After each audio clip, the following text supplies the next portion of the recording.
आज हम सबके लिए बड़ा हर्ष का विषय है कि भारतीय जनता पार्टी परिवार में एक और महत्वपूर्ण शख्सियत शामिल हो रही है। आप सब जानते ही हैं श्री मनप्रीत सिंह बादल जी को, बहुत ही वरिष्ठ नेता है पंजाब के, और उनको आज भारतीय जनता पार्टी की सदस्यता वो ले रहे हैं। इस अवसर पर भारतीय जनता पार्टी के वरिष्ठ नेता, भारत सरकार में मंत्री आदरणीय पीयूष गोयल जी हम लोगों के मध्य हैं। भारतीय जनता पार्टी के राष्ट्रीय महामंत्री तरुण चुग जी हम लोगों के मध्य हैं। भारतीय जनता पार्टी मीडिया विभाग के को कन्वीनर संजय मयूख जी हम लोगों के मध्य हैं। मनप्रीत सिंह बादल जी के बारे में आप सब लोग जानते हैं। 5 बार पंजाब की भटिंडा विधानसभा से आप विधायक रहे हैं। 2 बार सरकार में वरिष्ठ मंत्री रहे, वित्त मंत्री रहे पंजाब सरकार में, और राजनीति के साथ साथ आप लोगों को बड़ा अच्छा लगेगा कि आप बहुत अच्छे स्पोर्ट्समैन भी रहे हैं। पंजाब को रिप्रेजेंट किए हैं बास्केटबॉल में, और तमाम खेलों की गतिविधियों में शामिल रहे हैं। हम आपका बहुत बहुत स्वागत करते हैं पार्टी में, और मैं पीयूष गोयल जी से आग्रह करूंगा कि मनप्रीत जी को पार्टी की सदस्यता की पर्ची देकर उनका स्वागत करें। तरुण चुग जी से मेरा आग्रह है कि पुष्प देकर उनको पार्टी में उनका स्वागत करें।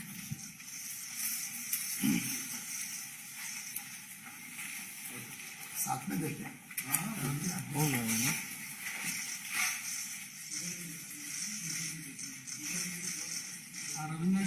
देखना पड़ेगा।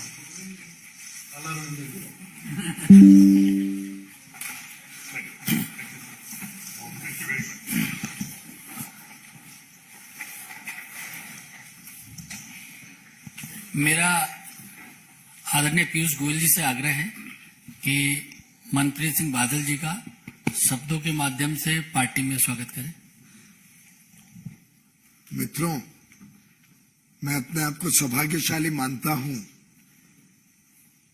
कि मुझे आज ये अवसर मिला एक इतने विद्वान,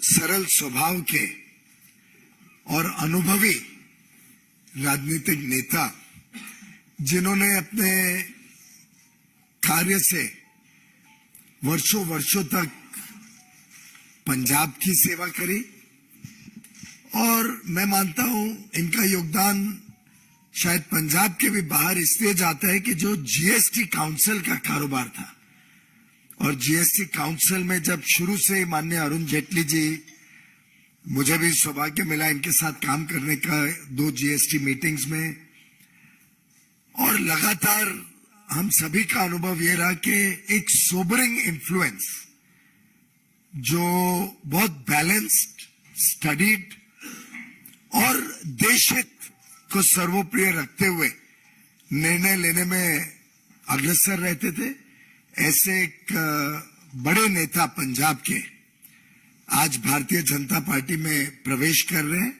आपका मनप्रीत सिंह बादल जी तहे दिल से स्वागत है, और मेरा विश्वास है कि आपके आने से भारतीय जनता पार्टी मजबूत होगी, पंजाब में भी, देश में भी। हमारा जो एक अटूट रिश्ता है सिख समुदाय के साथ, और माननीय प्रधानमंत्री नरेंद्र मोदी जी ने जिस प्रकार से लगातार गत 8 साढ़े 8 वर्षों में अलग अलग तरीके से सिख समाज के साथ सिखों की बात, सिखों की चिंताओं के ऊपर गंभीरता से निर्णय लेना। हाल में ही मैं अमेरिका में था प्रवासी भारतीय दिवस के दिन, और वहां एक बहुत बड़ा टोली सिख्स ऑफ यूनाइटेड स्टेट्स की मेरे पास आई, और उन्होंने मेरे माध्यम से माननीय प्रधानमंत्री जी का धन्यवाद दिया कि उन्होंने वीर बाल दिवस मनाकर एक प्रकार से एक वर्षों वर्षों तक जो लोगों के बीच में, सरदार सिख समाज के बीच में एक एक थोड़ी बहुत फीलिंग थी कि जो उनका इतना बड़ा मार्टरडम हुआ है, जो उनकी कुर्बानी है, उसका सही माने में देश ने श्रद्धांजलि नहीं दी है। उस काम को भी मोदी जी ने पूरा किया। करतारपुर साहिब कॉरिडोर हो, अन्य अन्य प्रकार से जो मोदी जी का आउटरीच रहा है और जिस प्रकार से आत्मीयता का संबंध रहा है सिख समाज से, उसमें आपके आने से माननीय मनप्रीत सिंह बादल जी, मैं समझता हूं और नजदीकी आएगी सब पंजाब में और देश भर और दुनिया भर के सिखों के बीच में, हमारे बीच में। और मेरा मानना है कि आपके आने से आज भारतीय जनता पार्टी को बहुत बड़ा एक पंजाब में भी और देश की राजनीति में आगे बढ़ने के लिए एक बहुत स्वर्णिम दिन मैं आज को मानता हूं। साथ ही साथ एक बड़ी इंटरेस्टिंग चीज आपके साथ शेयर करना चाहूंगा। शायद ही पूरे नॉर्दर्न इंडिया में इतने सारे जो राज्य हैं, कोई वित्त मंत्री रहा होगा जिन्होंने 9 बजट पेश किए होंगे। माननीय मनप्रीत सिंह बादल जी ने 9 बजट पंजाब में पेश किए। इनका ऑलवेज बड़ा सोबरिंग इन्फ्लुएंस रहता था। देश हित को सर्वप्रिय रखते हैं, देश हित के पंजाब के हित के लिए चिंता करते हैं।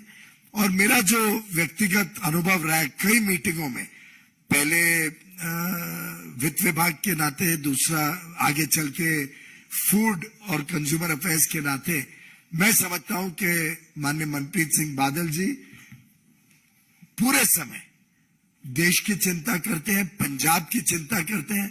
आज सुबह भी जब हमारी मुलाकात हुई तो उनके दिल की बातें निकल रही थी, जिसमें पंजाब में जिस प्रकार से अराजकता फैली हुई है, जिस प्रकार से पंजाब फाइनेंशियली वीक होते जा रहे हैं, जो नीतियां पंजाब में आज के दिन बन रही है, उससे जो चिंता उन्होंने व्यक्त की, मैं समझता हूं उनका संवेदनशील व्यक्तित्व, उसमें मुझे एक झलक मिली। मेरा विश्वास है कि भारतीय जनता पार्टी और मनप्रीत सिंह बादल जी के आज हमारे साथ जुड़ने से पंजाब की जनता की भी सेवा में बीजेपी एक बहुत ही अहम भूमिका निभाएगी आगे आने वाले दिनों में। मनप्रीत सिंह जी, आप कुछ शेयर करें हमारे साथ। तो धन्यवाद।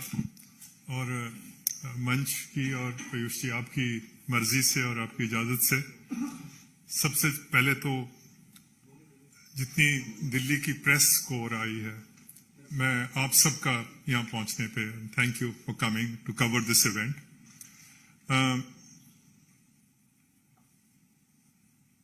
आज बैठे हैं तो सबसे मैं पीयूष जी का धन्यवाद करता हूं। इनकी कोशिश और काविश की वजह से आज इस प्रेस ब्रीफिंग में बैठा हूं। हमारे पंजाबी में एक कहावत है कि मैं आया बीजेपी के दफ्तर में तो साहब आपने मुझे अपने हाथों पे नहीं, आपने मुझे अपनी आंखों पे बिठा लिया। इस बात का मैं धन्यवाद करता हूं। मुझे पीयूष जी तकरीबन 30 साल हो गुजरे हैं राजनीति में। राजनीति में बहुत कम ऐसे मौके मिले हैं जब राजनीति में किसी शेर से मुलाकात हुई हो। कुछ दिन पहले मेरी एक शेर से मुलाकात हुई और वो भारत के गृह मंत्री, और उन्होंने मुझे एक बात कही जो मेरे को दिल को छू गई। उन्होंने मुझे बोला कि पंजाब ने हिंदुस्तान के लिए 400 हमले झेले हैं। 400 मर्तबा हिंदुस्तान पे जब आक्रमण हुआ तो वो पंजाब ने बर्दाश्त किया है। हम पंजाब को अपने हाल पे नहीं छोड़ेंगे। हम पंजाब को संवारेंगे, हम इसको सुधारेंगे और पंजाब का जो वकार है उसको एक बार फिर बहाल करना है। और ये बात जो है ये मुझे छू गई। And as someone who reflects anxiously in every day on the future of Punjab, मैं फिक्रमंद रहता हूं पंजाब के हाल पे और पंजाब के आने वाले हाल पे। और ये जो पंजाब की धरती है ये शेरों को जन्म देने वाली धरती है। ये वो धरती है जिसको भगवान ने हरे खेतों और दरियाओं से ऐसे सजाया जैसे मेहंदी से किसी दुल्हन को सजाते हैं।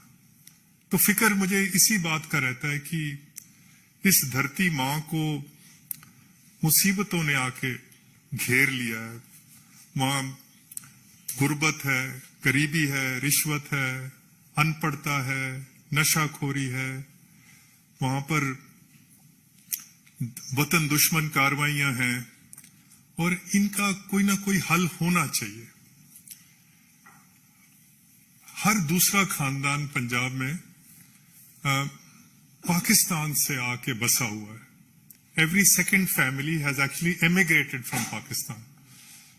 और आपकी तो उम्र बहुत कम है, शायद इसको आपको दिलचस्पी भी इसकी आपको कम होगी, पर 10 लाख आदमी थे जो जब हिंदुस्तान और पाकिस्तान का विभाजन हुआ तो 10 लाख आदमी कत्ल हुआ हमारा। लाखों माएं थी हमारी जिनके सिरों से चादरें छीन ली गई। हमारी बेटियां थी जिनके सिरों से दुपट्टे नोच लिए गए। लाखों बुजुर्ग थे हमारे जिनके जवान लाठियां थी जो बुढ़ापे का सहारा थी वो टूट गई।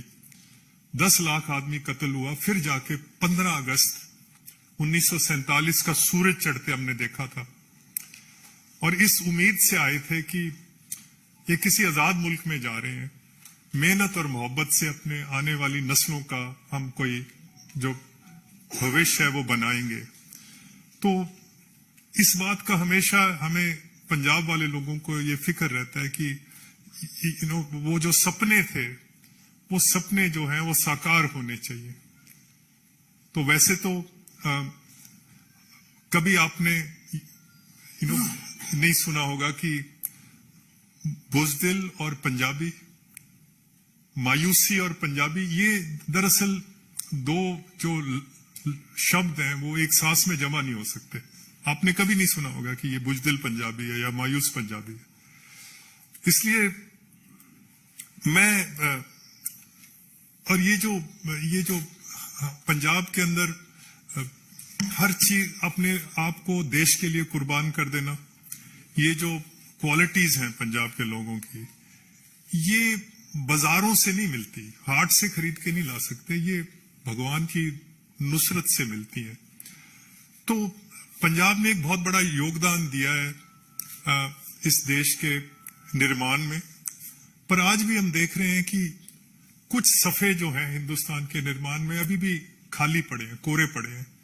और पंजाब इन सफ़ों की, इन पेजेस की रौनक बन सकता है बशर्त इसको अच्छे आदमी, कोई लायक आदमी, कोई वतन परस्त लोग इसको चलाने के लिए आ जाएं। तो आज इसी फिक्र के साथ आज भारतीय जनता पार्टी इस आस और उम्मीद के साथ यहां शामिल हो रहे हैं कि कोई शख्सियत प्रस्त इंसान नहीं है, पर भारतीय जनता पार्टी का और प्रधानमंत्री मोदी जी का एक ट्रैक रिकॉर्ड है हिंदुस्तान के लिए। पिछले जो 8 साल गुजरे हैं, डिप्लोमेटिकली हिंदुस्तान जो है बहुत मजबूत हुआ है। रूस से भी दोस्ती रख ली, अमेरिका को भी हाथ में ले लिया, चीन को भी आंखें दिखा दी। और पीयूष जी शायद इस बात की तायद करेंगे कि बहुत सस्ता तेल मिल गया हिंदुस्तान को। अगर सस्ता तेल ना मिलता तो देश में बहुत महंगाई होनी थी। आज यूरोप में, नॉर्थ अमेरिका में महंगाई बहुत है। अगर ये सस्ता तेल ना होता तो हालात बिगड़ सकते थे। हिंदुस्तान की जो इकोनॉमिक पॉलिसीज हैं पिछले 8 साल से, जो मोदी जी की खास करके PLI जो स्कीम आई है, वो मेक इन इंडिया की जो सारा है, वो देखिए उसकी वजह से हिंदुस्तान दुनिया की फैक्ट्री बन जाएगा। हिंदुस्तान वो हिंदुस्तान नहीं रहेगा जो आपने और मैं जिसको जानते हैं, हमारे बचपन वाला हिंदुस्तान नहीं है। हिंदुस्तान ने तरक्की बहुत करनी है। सवाल सिर्फ एक ही है कि उस हिंदुस्तान में पंजाब का क्या मुकाम होगा, पंजाब उस हिंदुस्तान में कहां खड़ा होगा। कि एक टाइम था पंजाब हिंदुस्तान के माथे का चांद हुआ करता था। कोई बहादुरी का मेडल आता था, पूछने की बात नहीं है, वो पंजाब से होता था। किसी से कोई खेल में कोई मेडल आता तो पंजाब से ही आता था। पंजाब स्लिप कर रहा है और आज ये जो चुनौतियां हैं, अगर इसको कोई ना कोई हमें कोई पटड़ी पे चढ़ा सकता है तो वो प्रधानमंत्री और उनकी जो टीम है, ये जो मेरे बगल में बैठे हैं, you running the 5th largest economy, the 3rd largest military in the world, it's the 7th biggest country in the world. Or these are very exciting times to be a politician. These are very exciting times to be an Indian. You could have actually been an Indian from 1947 to 1995. Nothing was happening for India.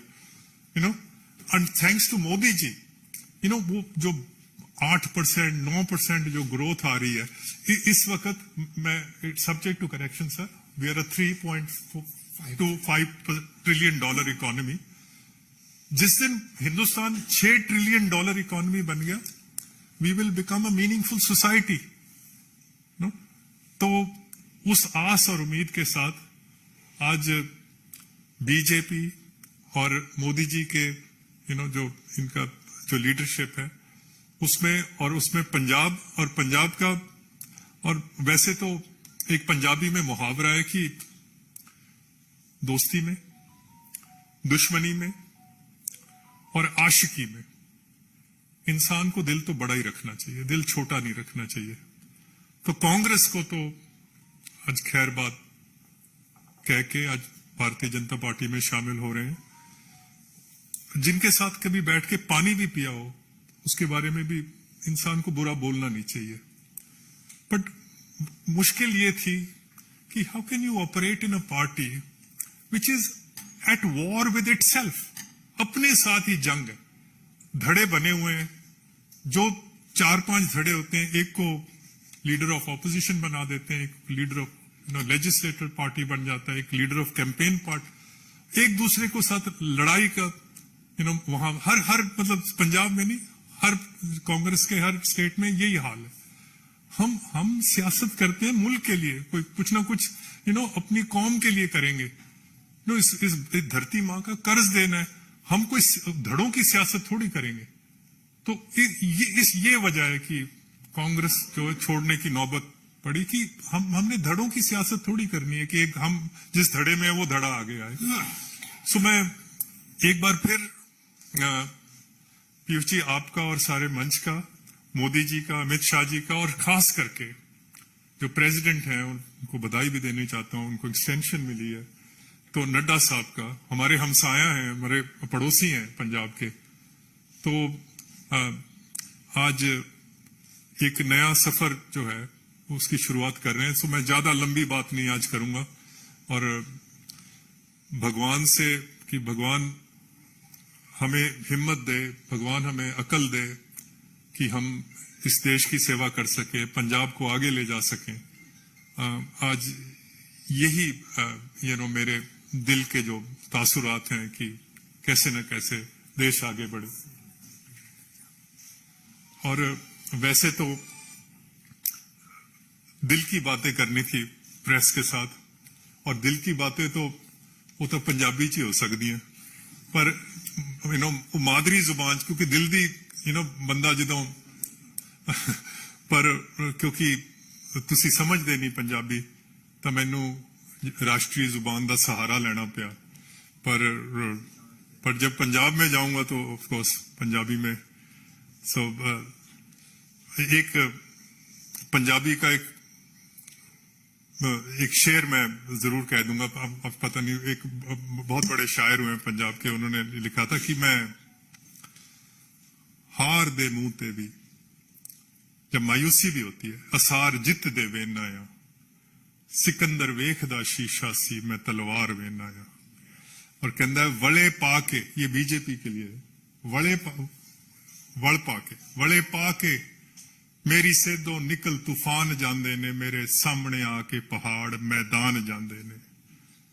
और ये मोदी जी के लिए, फकीर हुंदा होया भी बहना मैं सुल्ताना दे तख्तां ते, फकीर हुंदा होया भी बहना मैं सुल्ताना दे तख्तां ते, वक्त रहिंदा है वक्तां वालियां नूं वक्तां ते। और कहता है, और ये अखीरला बंद है इस शेर का, ही सेज माड़ू छौ दे होण तराक जेड़े, जो दरियाओं में समुद्रों में तैरते हैं, ਮਾੜੂ ਸ਼ੌ ਦੇ ਹੋਣ ਤਰਾਕ ਜਿਹੜੇ ਵਹਿੰਦੇ ਰਹੇ ਨੇ ਜੋਸ਼ ਸਮੁੰਦਰਾਂ ਦੇ ਹੜ ਦੀਆਂ ਛੱਲਾਂ ਵਾਂਗੂ ਉੱਠਣ ਫਿਰ ਡਿੱਗਣ ਫਿਰ ਉੱਠਣ हड़ दे मोडियां ते चढ़े रहने वाले। और लास्ट लाइन है, और ये लहू से लिख लो, अगर पेन नहीं है तो लहू से लिख लेना। कहता है पल दी जिंदगी है भावे बुलबुले दी। एक बुदबुदे ने कितनी जिंदगी है? एक पल की जिंदगी है। इस पल दी जिंदगी है भावे बुलबुले दी, पर दरिया ते चोटी दी जिंदगी है। एक पल भी रहना है पर दरिया से ऊंचा होकर रहना। ये मोदी जी की शान है। बड़ा धन्यवाद। Thank you sir. पंजाब से आते हैं हमारे राष्ट्रीय महासचिव हैं, वे भी शब्दों के माध्यम से स्वागत करना चाहते हैं बादल साहब का। आदरणीय पीयूष जी, अनिल बलूनी जी, संजय जी, और आज जिन्होंने भारतीय जनता पार्टी की सदस्यता आदरणीय प्रधानमंत्री श्री नरेंद्र मोदी जी की नीतियों और उनके किए हुए कामों को देखते हुए ली है, मैं उनका स्वागत करता हूं।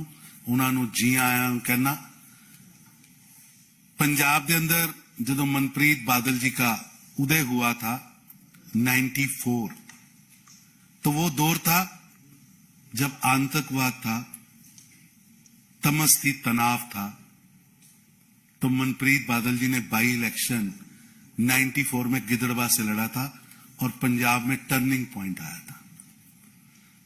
एक नई सुबह शुरू हुई थी, गैर कांग्रेसी सरकारों की शुरुआत हुई थी, मजबूत सरकारों की शुरुआत हुई थी। और आज मैं समझता हूं ये टर्निंग पॉइंट फिर आया है 2023 में, जिसमें मनप्रीत जी आए हैं, और ये पंजाब के लिए दोबारा टर्निंग पॉइंट होगा और पंजाब जिस जी के आशीर्वाद से निकालेगी।